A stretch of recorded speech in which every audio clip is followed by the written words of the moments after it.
네, 우리가 쓰는 말 중에는 틀린 말인데 맞는 말보다 더 많이 쓰는 말들이 있습니다. 뭐 예를 들어서 그 케이스 중에 하나가 견말이에요. 견말. 견말이라고 아세요?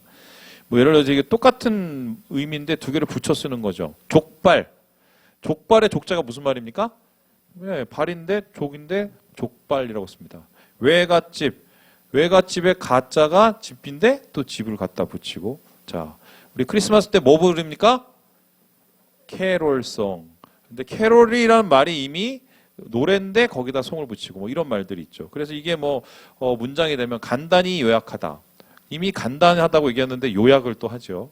그리고 감각을 느끼다. 감각은 했는데 또 느낍니다. 그래서 박수를 치다 이 말도 틀리는데 원래는 박수라는 말 자체가 이게 있기 때문에 박수를 하다 보내다 뭐 이런 말이 됩니다. 그래서 이런 괴상한 말들이 붙어서 정말 이상한 말이 돼버리는 게 있어요. 대표적으로 느낌적인 느낌. 도대체 이 느낌은 무슨 느낌일까요? 근데 이런 말들이 이제 돌아다니고 틀린 말인데 맞는 말보다 더 많이 쓰이고 있다. 그럼 교회는 어떨까요? 교회도 사실은 이런 단어들이 굉장히 많습니다. 그래서 지금으로부터 10년 전에 6월 3일인데요. 서울의 연지동에 이제 기독회관이라는 곳이 있어요. 거기서 다음 글에 보여주시지 한국교회 발전연구원이라는 데가 있습니다. 이거를 왜 만들었는지 모르겠는데 거기에서 이제 8차에 걸쳐서 회의를 했는데 한국교회 잘못된 예배용어 이것만은 고치자 이러면서 한국교회에 오용되는 게 너무 많다. 그래서 이거는 좀 고쳐서 옳지 않다. 이렇게 이제 바로 잡았어요. 요때부터 이제 고쳐지기 시작했는데 이 회의에서 구체적으로 얘기를 하고 있었던 얘기가 이 용어가 뭐 이런 겁니다. 보여주시죠.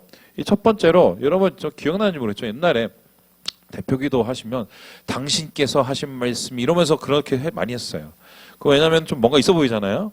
근데 이제 당신이라는 말을 하나님 앞에 쓸 수가 없는 게 당신은 높임말이 아니잖아요. 이걸 하나님이나 하나님 아버지라고 해라. 그리고 성가대라는 말도 사실은 이게 틀렸대요. 왜냐하면 이게 일본어래요. 그래서 정확한 말은 성가대가 아니라 찬양대라고 하는 게 맞다. 그럼 이제 찬양팀하고 좀 헷갈리는 거죠. 그 다음에 이제 대예배. 자, 대예배가 있으면 소예배가 있고 중예배가 있습니까? 아니죠. 이거를 주일 예배로 바꿔라. 그리고 지금 우리가 헌금을 하고 안 하고 오늘 뭐라고 그랬어요? 봉헌. 이것도 이제 바꿨고요. 그리고 이 말 중에 이게 역시 나올 줄 알았어 한 게 뭐냐면 바로 축복이라는 단어인데요. 이 축복이라는 단어를 복으로 바꿔라 이렇게 얘기합니다. 지난 한국 교회의 50년을 통틀어서 제일 많이 쓰고 사람들이 제일 좋아했던 단어가 뭐냐 이렇게 물어본다면 저는 자신 있게 얘기할 수 있는 게 바로 축복이다. 근데 우리가 쓰고 있는 이 축복이란 말 자체가 여러분 잘못된 말이라면 어떻게 생각을 하십니까? 다음 그림을 보시면 이 축복이란 말은 이 다음과 같은 한자로 구성되어 있는데 저 축자가 무슨 축자인지 아신 분? 자, 시험 보신 지 얼마 안 된 우리 해림자매 무슨 축자냐 저거? 몰라. 그래. 잘 보면 아는데. 빌축자입니다. 빌축. 복은 행복할 때 복이에요. 그러면 축복은 뭐냐면 행복을 빌다. 복을 빌다입니다. 그래서 이 축복이라는 말은 뭐냐면 하나님 앞에 쓸 수가 없어요. 하나님은 복을 주시는 분이고 내리시는 분인데 우리가 하나님이 축복한다 이러면 이게 말이 안 되는데 하도 사람들이 축복 하니까 이제는 원래 말하고 다른 의미가 여기 끼어 들어가고 복을 내린다 그 복 자체 이런 말이 이제 들어가 버렸어요. 그렇다면은 이 축복이란 말 도대체 왜 이렇게 잘못이 되었을까? 이거는 사람이 하나님의 복을 축복하는 건데요. 이게 이제 제가 한 이틀 동안 찾아봤어요. 왜 축복이 복이 안 되고 왜 축복이라고 쓸까? 그랬더니 두 가지의 이유가 나오더만요. 이 첫 번째가 뭐냐면 이 1960년대에 우리나라의 기독 서적들, 번역 서적들이 미국 서적들이 이렇게 많이 밀려왔어요. 근데 그때 우리나라에서 영어를 잘하는 사람이 이렇게 많이 없었걸랑요. 그래서 이제 번역을 해야 되니까 교회 다니시는 분이 그나마 번역하면 나는데 교회 안 다니신 분이 알바로 번역을 했단 말입니다. 근데 이분이 번역들을 할 때 어떻게 보면 블레싱이나 블레스가 나오면은 이건 축복, 복 이런 게 말이 돼요. 그런데 사람한테 쓸 때는 축복이라고 쓰고 하나님한테 쓸 때는 복이라고 썼는데 무조건 다 뭐로 바꿔버렸다? 축복으로 때려버린 거예요. 그러니까 그때부터 축복이 그냥 복이 되고 복이 축복이 되는 막 이런 사태가 벌어졌고 두 번째 요게 참 재밌는데 자, 우리 주님께서 복을 주십니다. 하나님께서 복을 내리십니다. 이렇게 얘기하는 것보다 하나님이 축복을 주십니다. 하나님께서 축복하십니다. 이런 말이 훨씬 어감적으로 좋다는 거예요. 그러면서 한국교회에 우리도 모르게 축복이라는 단어가 다가오게 되었다. 근데 중요한 것은 축복 좋아하고 그 복을 좋아하다 보니까 진짜 우리가 잃어버린 단어가 하나 생겼어요. 그 단어가 뭐냐? 축복입니다. 축복. 누군가를 위해서 복을 빌어주는 것. 하나님이 그에게 복 내리시기를 원하는 것. 기도해 주는 것. 이 단어가 원래는 굉장히 중요한 단어인데 복하고 축복이 혼용되면서 이 축복이라는 단어가 사라져버린 거예요. 그래서 저는 오늘 무슨 얘기냐면 믿는 사람에게 축복이 왜 중요하냐? 왜냐하면은 우리가 맨 처음에 받았던 복 중에 가장 큰 복을 저는 어떻게 생각하느냐? 축복의 복이라고 생각하거든요. 여러분 믿지 못하겠느냐? 우리 창세기 말씀 같이 한번 읽어보도록 하겠습니다. 시작! 너를 축복하는 자에게 내가 복을 내리고 너를 저주하는 자에게는 내가 저주하리니 땅의 모든 족속이 너로 말미암아 복을 얻을 것이라 하신지라. 이거 누구한테 얘기했냐면 아브라함한테 얘기한 거예요. 아브라함은 무슨 조상입니까? 믿음의 조상, 믿는 사람들의 표본이죠. 그런데 하나님께서 이 사람을 우르라는 땅에서 하나님의 땅에서 갖다 부르면서 야 내가 너를 부른 이유가 있어 이렇게 합니다. 내가 너한테 복을 주려고 그래. 근데 하나님께서 복을 주신다는 건 잘 먹고 잘 사는 복이 아니었어요. 그러면 굳이 거기서 잘 살지 여기까지 올 필요가 없걸랑. 그런데 하나님께서 여기까지 오게 하시는 이유는 뭐냐면 이 사람을 통해서 특별한 복을 주고 싶었어요. 그게 뭐냐? 너로 말미암아 복을 얻는 거래요. 너로 말미암아 복을 얻는 건 뭡니까? 이 사람을 통해서 하나님 알게 되고 이 사람을 통해서 하나님의 복이 흘러가게 하겠다는 거예요. 그래서 아브라함은 어떤 사람이냐? 축복의 사람이다. 이 사람을 통해서 축복의 복이 나타나도록 하시기 위해서 하나님이 세우신 사람이라고 할 수 있는데 그래서 오늘 여러분과 함께 이 축복의 복, 우리가 잃어버린 이 축복을 한번 다시 찾아보려 할 때 여기에 대해서 우리에게 설명해 줄 좋은 사람이 없을까? 마침 크리스마스고 크리스마스에 축복의 사람이 있습니다. 축복의 연, 바로 이분이에요. 보여주시죠. 바로 엘리사벳입니다. 두 여인이 있습니다. 한 사람은 마리아고 한 사람은 엘리사벳입니다. 엘리사벳하고 마리아는 친척지간이었습니다. 엘리사벳은 참고로 나이가 좀 있었어요. 그런데 이 둘이 만나서 뭔가 대화를 하고 위로하는 듯 하지요. 이때 만난 상황을 성경에서는 이렇게 기록을 하고 있는데 우리 함께 마태복음 45절, 46절 말씀을 같이 한번 읽어보도록 하겠습니다. 시작! 이때에 마리아가 일어나 빨리 산골로 가서 유대 한 동네에 이르러 사가랴의 집에 들어가 엘리사벳에게 문안하니 이때에 마리아가 빨리 일어났대요. 그리고 막 달려갔대요. 한 시골 동네로 갔대요. 사가랴의 집에 갔대요. 그리고 거기서 자기의 친척인 엘리사벳을 만났대요.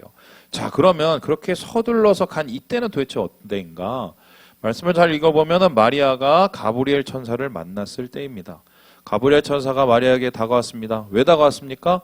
예수님의 탄생을 예고하시기 위해서 온 것이죠. 야, 너를 통해서 내가 그리스도를 낳게 할 거야. 예수님을 낳게 할 거야. 그는 구원자야. 그런데 예수님께서 왜 어떻게 오시냐? 남자를 통해서 오는 게 아니라 성령으로 잉태되게 해서 오신다고 말씀을 하셨습니다. 이럴 때 마리아가 되게 놀랐어요. 아니, 어떻게 그런 일이 일어나요? 어떻게 그러는 거네요? 그 놀라고 당황했을 그때에 마리아가 바로 사가랴의 집으로 엘리사벳의 집으로 다가갔다는 거예요. 자, 그렇다면은 마리아가 걸어간 그 엘리사벳의 길까지는 어느 정도 되었을까? 옆 동네가 아니라 이거 보면 좀 놀라는데요. 보여주시죠. 다음과 같이요. 나사세라부터 이 사가랴가 살고 있던 엘리사벳이 살고 있던 아인카림까지는 총 150km입니다. 그러니까 사람의 걸음으로 대충 가면은 일주일 정도 걸리는 혹은 열흘 정도 걸리는 시간이었어요.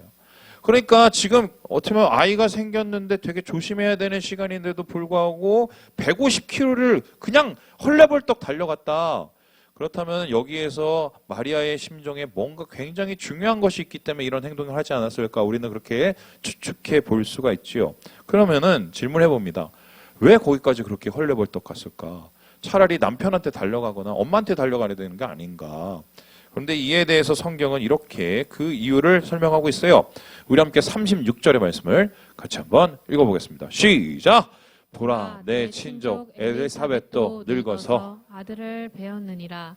본래 임신하지 못한다고 알려진 이가 이미 6달이 되었나니. 여러분께 한번 복습을 한번 해보겠습니다. 마리아가 애가 생겼었을 때가 몇 살이었다고요? 기억하십니까? 13에서 15. 그런 상황인데 남자도 알지 못하는데 아이가 갑자기 생겼어요. 얼마나 혼란스러웠어요. 저는 남자도 모르는데 어떻게 애가 생깁니까? 성령으로 애가 생겨. 이렇게 헷갈리는 거예요. 그때 가브리엘 천사는 마리아의 마음을 달래기 위해서 어떻게 하느냐? 내가 증표를 하나 줄게. 사인을 하나 줄게. 그 증표란 건 뭐예요? 그것을 보면서 도전받고 힘을 받고 안심하고 확신을 하라는 건데요. 그 증표가 뭐였냐? 네 친척 엘리사벳이래요. 마침 그 친척이 지금 임신을 하고 있었다는데 거기에 가면 뭔가 단서를 찾을 수 있다고 이야기를 합니다. 그래서 실제적으로 그 아인 케렘이라는 곳에 가면은 이러한 동상이 있는데요. 보여주시죠. 저기 보면 두 여자가 나옵니다. 자, 두 여자의 공통점이 뭐예요? 배가 다 나왔다. 저의 공통점까지 설명하면 배가 다 나왔다. 자, 여기에 속하시는 분 있어요? 예, 속으로 숨을 쉬지 마시고.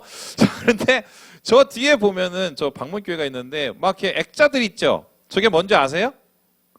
저게 뭐냐면 마리아의 찬가, 마리아의 찬송을 적혀 있는 세계 만국어로 적혀 있어요. 그러니까 이러한 만남 가운데 마리아가 찬가를 썼어요. 이 찬송을 썼는데 그 찬송이 이렇습니다. 47절, 48절 같이 한번 읽어보도록 하겠습니다. 시작! 내 하나님이 내 마음이 하나님 내 구주를 기뻐하였음은 그의 여정의 비천함을 돌보셨음이라. 보라 이제 후로는 만세에 나를 복이 있다 일컬으리로다. 분명히 엘리사벳 찾아가기 전에 혼돈스러웠어요. 혼란스러웠어요. 어떻게 할지 몰랐어요. 그런데 만나고 나서 뭔가 변화가 일어나고 야 나는 복이 있는 사람이야. 나는 확신을 얻었어. 나 이거 견뎌낼 거야. 이렇게 완전히 변해버립니다.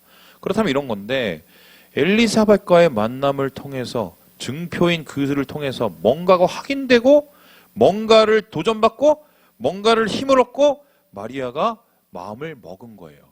이러한 과정 속에서 예수님이 탄생했다는 겁니다. 그렇게 크리스마스가 시작됐는데 그렇다면은 마리아를 변화시켰던 마리아의 마음 속에 확신을 주었던 마리아의 마음 속에 힘이 되었던 것은 도대체 무엇일까? 성경을 살펴보면 42절에 이 말이 나옵니다. 우리 같이 한번 읽어보도록 합니다. 시작! 큰 소리로 불러 이르되 여자 중에 내가 복이 있으며 내 태중의 아이도 복이 있도다. 마리아야 너 복 있다. 복을 비는 겁니다. 네 애도 복 있다. 축복을 한 겁니다. 그러니까 지금 마리아를 변화시킨 것은 뭐냐면 엘리사벳의 뭐라고요? 축복이에요. 엘리사벳이 가지고 있었던 축복의 복을 통해서 마리아가 그 혼란한 상황을 이기고 하나님 안에서 사명을 제대로 붙잡을 수 있는 변화와 도전이 일어났다는 거예요. 그래서 저는 오늘 여러분과 함께 그 얘기를 하려고 하는데 어떻게 마리아의 마음이 이 엘리사벳의 축복 때문에 움직였을까? 제가 요즘에 예지 때문에 굉장히 구박을 많이 받습니다. 애가 이제는 사춘기가 돼서 뭐 말만 하면은 말도 잘 안 듣고 문 꽝 닫고 들어오지 마. 그리고 내 저기 떨어져 가. 이게 전부예요. 예. 굉장히 슬픈 시간을 제가 버티고 있어요. 여러분도 그랬지? 나중에 회개 니네 아버지한테. 굉장히 마음이 아파. 근데 뭐 나중에 괜찮아진다고 하더라고요. 제가 요즘에 듣는 말 중에 제일 혼나는 말이 뭔지 줄 아세요? 뭐 예지가 요즘에 막 뭘 이렇게 잘 그려요. 그러면 이제 그거 보여주잖아요. 아유 그럼 제가 잘 그렸네 이렇게 얘기를 합니다. 그러면 예지가 갑자기 승질을 내면서 저한테 뭐러냐? 영혼이 읍대요. 저는 이게 무뚝뚝해서 그런 걸 표현을 잘 못하걸라. 왜냐면 우리 집이 삼형제잖아. 삼형제는 말이 없어. 주먹으로 해결하건다. 근데 나보고 영혼이 읍대. 그래서 내가 이거 어떻게 잘했어. 가식적이래. 똑같은 말을 해도 어떤 사람의 말은 그 사람의 마음을 움직이지만 어떤 사람의 말은 그냥 튕겨 나가버리죠. 지금 마리아에게 수많은 말들이 주변에 있었을 거예요. 근데 그 유독 많은 말 중에 엘리사벳의 축복이 그의 마음을 변화시켰던 이유가 무엇일까? 저는 바로 그 축복의 힘, 마리아가 갖고 있던 그 축복의 복의 힘이 뭔지 그 이유를 좀 찾으려고 하는 거예요. 오늘 말씀을 보면 그게 발견이 됩니다. 몇 가지요? 3가지로 발견했습니다. 우리 같이 한번 첫 번째 읽어보겠습니다. 시작! 함께 겪은 어려움. 왜 엘리사벳의 이 축복이 힘이 있었을까? 그의 어려움을 함께 겪었기 때문이다. 우리 함께 18절의 말씀을 같이 한번 읽어보겠습니다. 시작! 사가랴가 천사에게 이르되 내가 이것을 어떻게 알리요? 내가 늙고 아내도 나이가 많으니이다. 사가랴는 제사장이었고요. 제사장이었으면 좀 어느 정도 리더급이었습니다. 근데 이 사람이 길을 못 펴고 다녔어요. 왜요? 아들이 없었기 때문입니다. 지금도 이제 아이가 없는 분들 중에 좀 마음이 수축되신 분들이 있죠. 근데 뭐 예전 같지는 않죠. 근데 이때만 해도 아이가 없으면 곧 뭐냐? 저주받은 거예요. 그런데 사가랴는 의인입니다. 엘리사벳도 의인이에요. 의롭게 사는 사람인데 애가 없어요. 어떡하는 소리야. 그러니까 이 사람들은 그냥 의인인데 고난을 받은 거죠. 이런 상황 속에서 주변의 사람들이 수군거립니다. 야, 제사장이 왜 저래? 왜 애도 없어? 저 여자 이상한 거 아니야? 이러한 시간들을 많이 겪어왔던 거예요. 그래서 가브리엘 천사가 사가랴에게 나타나서 야, 애를 줄게. 사가랴가 얘기합니다. 못 믿겠어요. 제 아내가 늙었어요. 저희가 이거 시도하려고 얼마나 노력했는데 이때까지 안 됐어요. 근데 어떻게 아내가 애를 낳습니까? 얼마나 당했으면, 얼마나 주변의 소리에 그 따가운 시선에 무너졌으면. 이것을 가장 피부로 경험하고 직접적으로 경험한 사람은 누구겠어요? 사가랴보다 엘리사벳이었어요. 엘리사벳. 그래서 왜? 마리아가 찾아왔을 때 남 같지가 않아. 지금 마리아는 잘못 건드리면 어떻게 해요? 사람들로부터 돌맞게 생겼걸랑. 심지어 남편도 조용히 그냥 없애버리려고 했거든. 그 관계를. 이런 상황에서 그가 닥치고 있는 혼란스러움과 그 당황스러움을 알기 때문에 그 모든 겪은 어려움을 자기가 알기 때문에 그 모든 것을 가지고 그것을 베이스로 해서 축복을 전한 거예요. 제가 예전에 아시는 간사님이 있는데 이분은 어떤 분이냐면 꼭 유명하신 목사님들이나 좀 이렇게 이름 있으신 목사님들이 이렇게 강사로 오시면 옛날에 제가 캠퍼스 선교사 했을 때 머리를 갖다 들이매요. 이렇게 목사님 기도 좀 해달라고 그러면서 갑자기 설교하고 이렇게 딱 나오면 앞에서 이렇게 무릎 꿇고 야 기도해달라고 이렇게 얘기합니다. 그래서 그 간사님이 기도를 진짜 많이 받았어요. 자, 그러면 그렇게 기도를 많이 받았으면 어떻게 했습니까? 능력이 많아지고 축복이 넘쳐날 줄 알았는데 잘 안 되더만요. 저는 그래서 그때 좀 생각이 바뀌었습니다. 여러분 진짜 축복을 할 수 있는 사람은 누구냐? 저는 생각할 때 고난을 아는 사람, 고난을 겪은 사람, 고난을 이겨낸 사람이라고 생각을 해요. 왜냐? 그 고난이 얼마나 힘든 줄 알거든. 그것이 얼마나 어려운 줄 알거든. 그것을 견뎌내는 게 얼마나 괴로운 줄 알거든. 그리고 그것을 승리하는 게 얼마나 값진 줄 알거든요. 그래서요, 우리 예수님을 보세요. 예수님이 우리에게 복을 주실 때 어떻게 하십니까? 야, 오늘 우리 번개로 만나자. 저기 신세계백화점 몇 시에 내가 모이면 하늘에서 내가 1+1으로 떨어뜨려 줄게. 이러면서 사람들이 다 모였을 때 거기다가 축복을 갖다 집어 던졌어요? 아니에요. 조용히 이 땅에 오셨어요.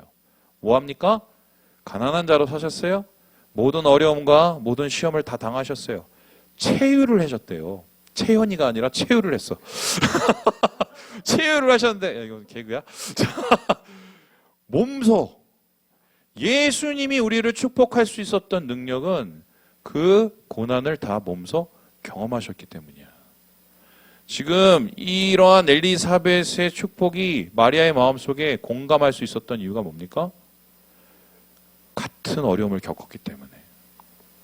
어떻게 보면은 우리 공동체는 바로 그런 곳이에요. 같은 어려움을 겪어내고 이겨내는 곳. 그래서 서로를 위로할 수 있는 곳. 오늘 말씀 속에서 축복의 힘이 바로 거기서부터 시작되는 것을 알 수가 있다는 거예요. 두 번째로 그렇다면은 엘리사벳의 축복이 힘이 될 수밖에 없었던 이유는 무엇일까? 우리 같이 한번 읽어보겠습니다. 시작. 함께 경험한 은혜. 그 고난 속에서 함께 하나님의 역사를 경험했기 때문이에요. 우리 함께 25절의 말씀을 같이 한번 읽어보겠습니다. 시작. 주께서 나를 돌보시는 날에 사람들 앞에서 내 부끄러움을 없게 하시려고 이렇게 행하심이라 하더라. 지금 하나님 앞에서 은혜를 입고 애가 생겼어요. 엘리사벳이. 그러고 나서 하나님을 찬양했는데 뭐라고 하냐면 하나님 내가 너무 행복합니다. 하나님께서 이 은혜를 주셨기 때문이에요. 그러면서 그 은혜를 두 가지로 표현하는데 하나님이 나를 돌아보셨다고 얘기하고 하나님이 내 부끄러움을 없애주셨다고 얘기합니다. 근데 여기서 특별히 우리가 지켜봐야 될 말이 있어요. 돌보시다는 더 단어인데요. 이 단어가 다음과 같습니다. 보이시죠? 에페이돈이에요. 따라해봅시다. 에페이돈. 에페이돈. 이게 뭐냐면요. 그냥 보는 게 아니라 계속 뚫어지게 옆에서 지켜보는 것을 뜻합니다. 그래서 이게 관심을 해요. 영어로 따지면 케어하는 거예요. 케어하는 거. 여러분, 예수님께서 이 땅에 오셨었을 때 병자들을 고쳤을 때 병자들이 그냥 난 게 아닙니다. 항상 예수님께서 병자를 고치시는 방법이 있었어요. 맨 처음에 뭐부터 시작하셨습니까? 그 병자 옆에서 뚫어지게 에페이돈 하셨습니다. 그리고 그를 말씀으로 고치셨어요. 지금 엘리사벳은 그걸 체험한 거예요.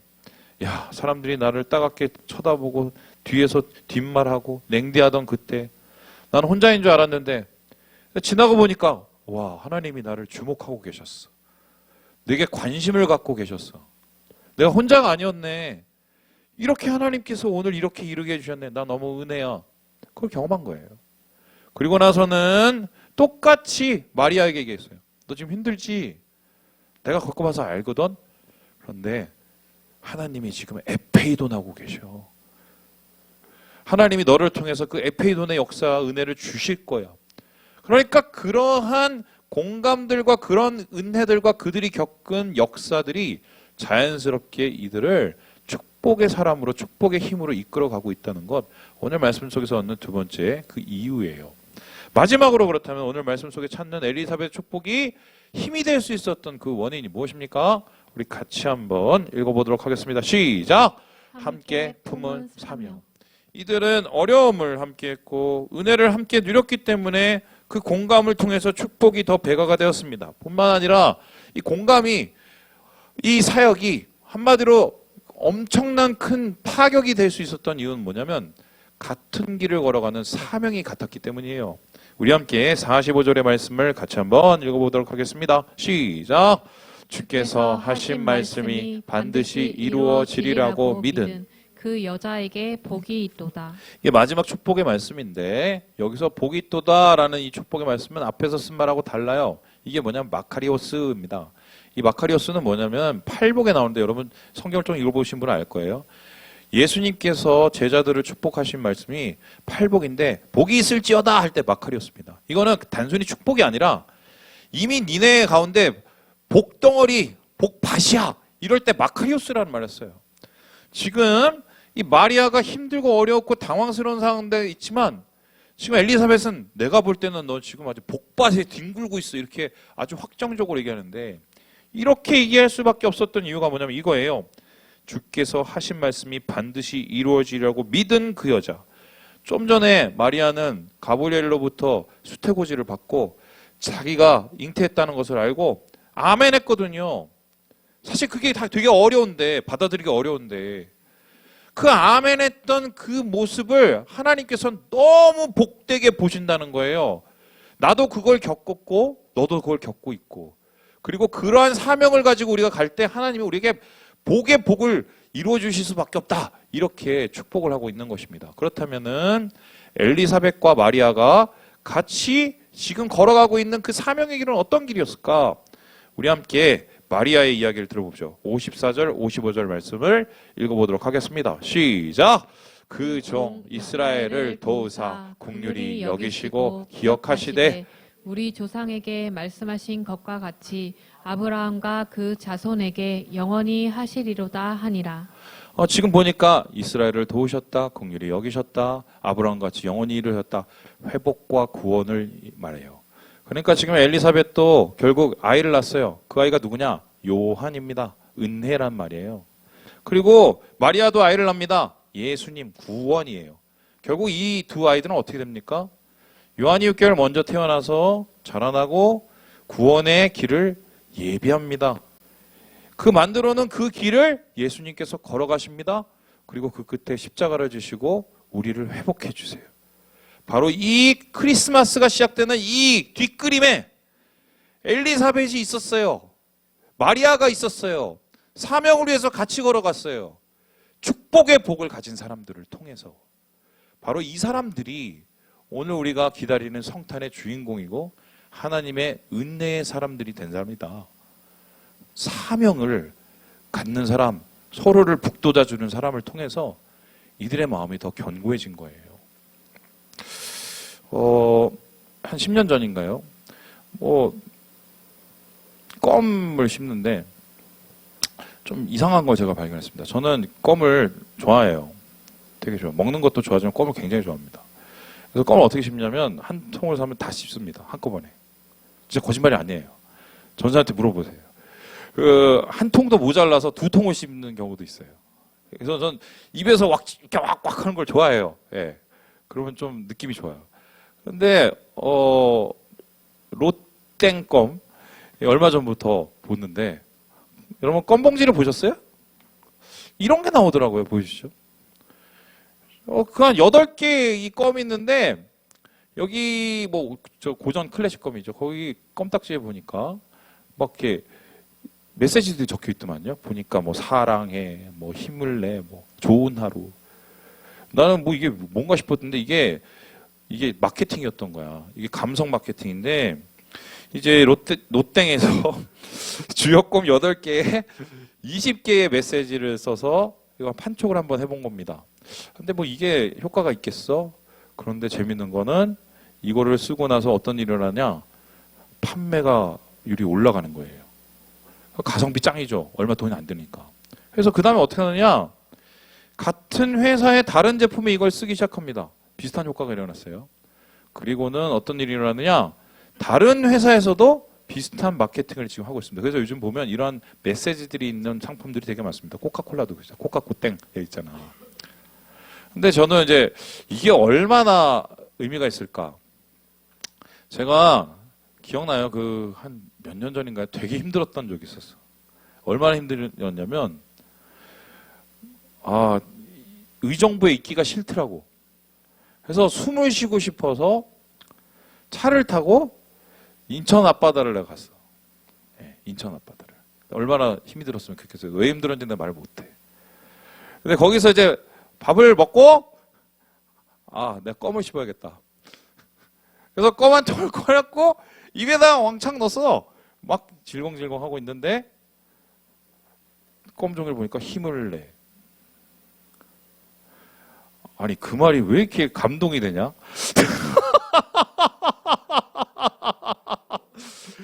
아니 웃기지 않아요? 예?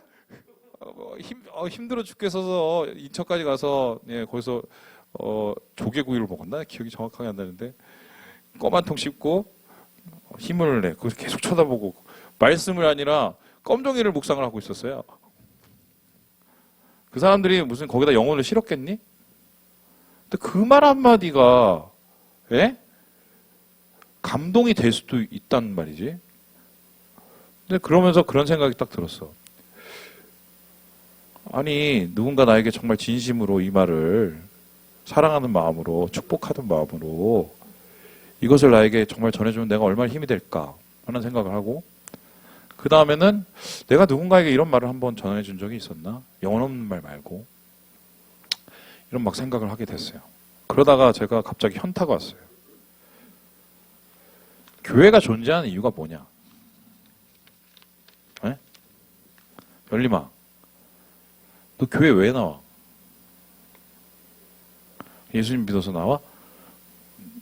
굳이 그러면 여기 안 나오고 저기 멋있는 애 저쪽에 광땡교회 가면 좋잖아. 왜 여기가 나와 우리? 엄마가 어렸을 때 나왔으니까 좀 눈치 보고 계속 나오는 거지? 좀 그런 것도 있고 그렇지. 예. 교회의 존재의 이유가 뭐라고 생각하세요? 저는 마리아에게가 엘리사벳에게 간 이유라고 생각해. 제일 힘들고 제일 어렵고 제일 혼란스러웠을 때 축복의 복을 줄 수 있는 그 사람들이 있는 게 교회 아닌가? 저는 그렇게 생각해요. 나를 진심으로 생각해서 정말 하나님의 복을 빌어줄 수 있는 그 한 사람, 그거 하라고 난 교회가 있어야 된다고 생각하거든. 어떤 분이 저한테 그렇게 얘기를 하더라고요. 목사님, 수요일 날도 얘기했어요. 목사님은 좀 거리가 많이 느껴져요. 그래서 왜요? 그랬더니 큰 교회에 많이 계셔갖고 그런가 봐요. 근데 저는 그 얘기 듣고 충격을 받았던 게 저는 거리를 없애려고 되게 노력하는 목사예요. 그러니까 이렇게 막 엄마가 옷 사주고 그렇잖아. 근데 내가 나이가 51야. 만으로 내가 이러고 싶겠니? 어제 그 얘기 듣고 잠을 못 잤어요. 집에 와서. 네, 근데 그분이 그냥 얘기하실 분이 아니라 왜 그렇게 얘기하시는지 고민을 해봤어. 내 이유를 찾았다니까. 목사만 봐서 그래. 내가 온도가요 36.5도예요. 그쪽 가끔씩 열나면 한 38도까지 가. 제 체온을 1도씩 나눠줘도 37명도 못 채요. 열받으면 38. 우리 교회 교인들한테 내 체온을 1도씩 나눠도 나는 내 몸이 온통 꽝꽝 얼어도 그게 내 최선이거든요. 교회가 목사 보러 오는 데입니까? 목사 체온을 뜯어먹으러 오는데? 교회는 모닥불이죠. 모닥불이야, 교회는. 함께 뜨거워지는데. 함께 축복하며. 그런데 그렇게 하나님이 만들어 놓으신 교회에 하나님이 그렇게 서로를 축복하고 그 축복의 복을 누리려고 하는 그 교회에 와서 가만히 있다가 그냥 찬양하다가 집에 가다가 마음이 답답해서 인천 갔다가 껌을 씹다가 힘을 내 거기에 위로를 받는 이건 얼마나 아이러니예요. 말씀을 마칩니다. 교회가 됩시다. 축복의 복이 있는 교회. 종환아 축복해. 옆에 시연한테 사랑한다고 한번 얘기해봐. 왜 못해? 왜 사랑을 사랑이라고 못해? 주님 안에서 축복의 힘을 누리는 우리 사랑하는 오이커스 되시길 주님의 이름으로 축원합니다. 기도할게요.